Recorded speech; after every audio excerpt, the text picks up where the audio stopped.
Assalamualaikum warahmatullahi wabarakatuh. Pembangunan berkelanjutan. Pembangunan berkelanjutan adalah pembangunan yang memenuhi kebutuhan hidup. Prinsip utama dalam pembangunan berkelanjutan ialah pertahanan kualitas hidup bagi seluruh manusia dan sumber daya alam, termasuk air, udara, tanah, flora, dan fauna, di masa sekarang dan di masa depan secara berkelanjutan. Kemudian, ciri-ciri pembangunan berkelanjutan. 1. Memanfaatkan sumber daya alam dengan menggunakan teknologi yang ramah lingkungan. Kedua, meningkatkan dan melestarikan fungsi ekosistem. Ketiga, memberi kemungkinan kelangsungan hidup dengan melestarikan fungsi kemampuan ekosistem. Kemudian yang keempat, memberikan kesempatan sektor yang kegiatan lainnya untuk berkembang bersama di seluruh daerah. Kemudian yang kelima, menggunakan prosedur dan cara memperhatikan kelestarian ekosistem. Selanjutnya, perlukah sebuah pembangunan berkelanjutan?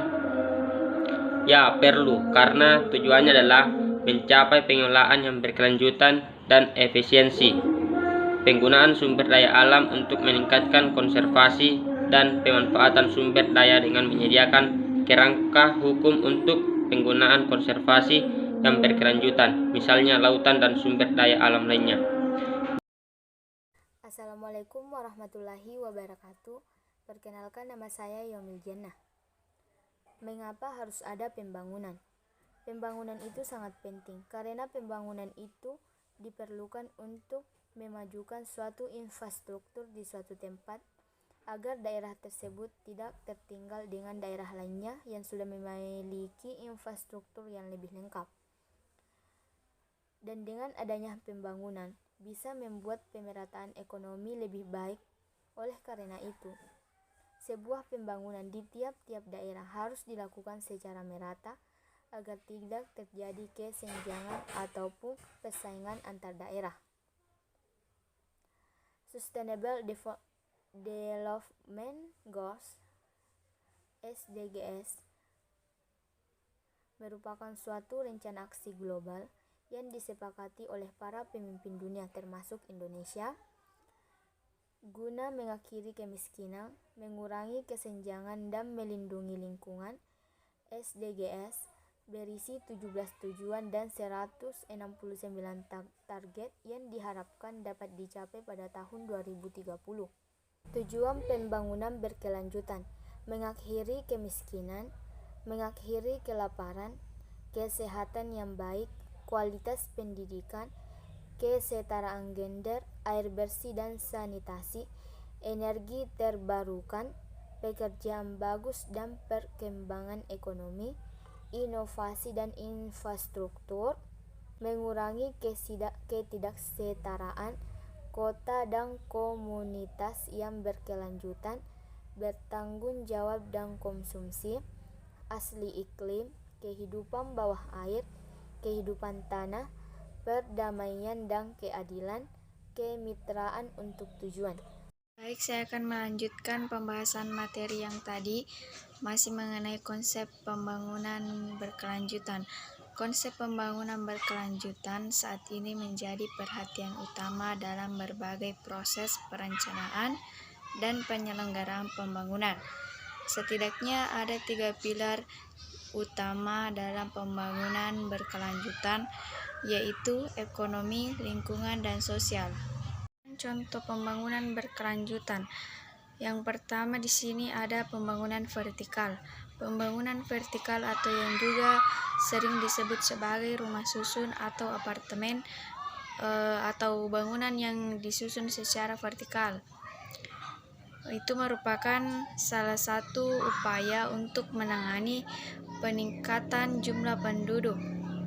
Tapi di sisi lain, luas lahan juga semakin sempit, sementara kebutuhan masyarakat mengenai ruang terbuka tidak kalah besar. Oleh karena itu, para pelaku bisnis atau yang akan melakukan pembangunan berkelanjutan harus mengubah orientasi pembangunan menjadi vertikal.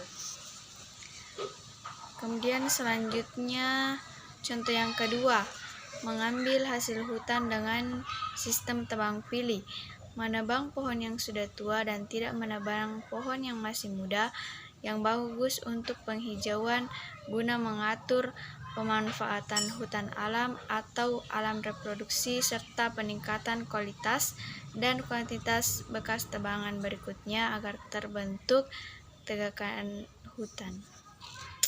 Kemudian contoh yang ketiga, membangun taman kota untuk meminimalisir pemerataan udara. Nah, ini kondisi pembangunan yang tidak merata membuat sebagian penduduk berada dalam ancaman masalah lingkungan. Salah satunya polusi udara. Ruang terbuka semakin menghilang keadaannya karena terdesak oleh pembangunan gedung-gedung. Berdasarkan kondisi tersebut, wilayah Indonesia membutuhkan lebih banyak ruang terbuka hijau atau taman kota seperti yang ada pada gambar. Terima kasih atas kesempatannya. Saya akan melanjutkan materi yang sebelumnya. Langsung saja, kajian lingkungan hidup strategis atau KLHS. Kajian lingkungan hidup strategis atau KLHS adalah kajian yang harus dilakukan pemerintah daerah sebelum memberikan izin pengolahan maupun hutan,